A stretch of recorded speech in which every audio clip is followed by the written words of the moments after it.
Bailey road, new Pataliputra colony हे महत्त्वाचे तिकडले चांगले भाग आहेत बरं का, चांगल्या वस्त्या आहेत. तिथे आम्हाला 5-6 एकर जागा तुम्ही द्या, आम्हाला तिथे महाराष्ट्र भवन बांधायचं, आमची काही अडचण नाही आहे. आम्ही महाराष्ट्र देशाचं संविधान मानणारे लोक आहोत मिस्टर चौधरी, बरं का. तुमच्यासारखे आकांड तांडव करणारे लोक आम्ही नाही आहोत. पण मुंबईची परिस्थिती समजून घ्या, मुंबईची अवस्था काय झाली आहे ते समजून घ्या. उगाचच वातावरण बिघडेल अशा प्रकारची वक्तव्य कृपा करून करू नका.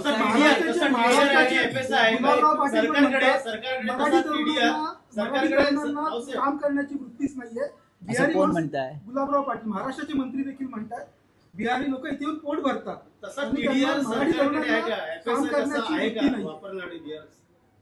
बघा, हे जे मंत्री आहेत हे नकली शिवसेनेचे मंत्री आहेत, त्याच्यामुळे ते अशी भाषा वापरणार.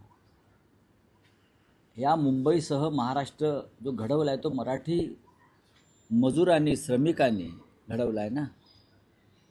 आणि आज मुंबईमध्ये मराठी माणसाने जे बाळासाहेब ठाकरेंच्या शिवसेनेला भरभरून मतदान केलं आहे ते यासाठी की या मराठी माणसानं आपल्या घामातून रक्तातूनही मुंबई निर्माण केली आहे. त्याच्यावरती असा सहज कोणाला डल्ला मारता येणार नाही.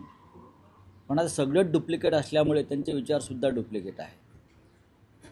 ही जी भूमिका मांडलेली आहे त्या मंत्र्यानं ती त्यांच्या पक्षाचे प्रमुख महाराष्ट्राचे देशाचे प्रमुख अमित शाह आहेत, त्यांच्या पक्षाचे राष्ट्रीय अध्यक्ष अमित शाह आहेत. एकनाथ शिंदेना मान्य आहे का की मराठी तरुण आळशी आहे, मराठी माणूस काम करत नाही?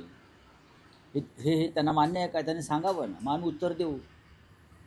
मराठी तरुणांनी ही मुंबई, मराठी मजुरांनी ही मुंबई उभी केली आहे, मराठी श्रमिकांनी कष्टकऱ्यांनी ही मुंबई उभी केलेली आहे. लक्षात घ्या, असा मराठी माणसाचा अपमान करू नका. आणि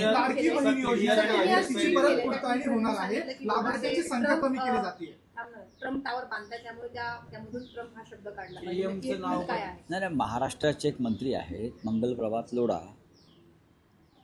त्यांच्याशी दावोसला जाऊन त्यांच्या कंपनीशी मुख्यमंत्री देवेंद्र फडणवीस यांनी एक MOU सही केलेला आहे, व्यापार करार केलेला आहे. त्यांचं असं म्हणणं आहे की जे मुंबईतलं प्रख्यात केम रुग्णालय आहे परळचं, ते KM म्हणूनच वर्षानुवर्ष ओळखलं जातं. त्याच्यामध्ये किंग एडवर्ड हा शब्द काढावा. चांगलं आहे, त्यांची भूमिका जी आहे ही प्रखर राष्ट्रवादाची भूमिका आहे.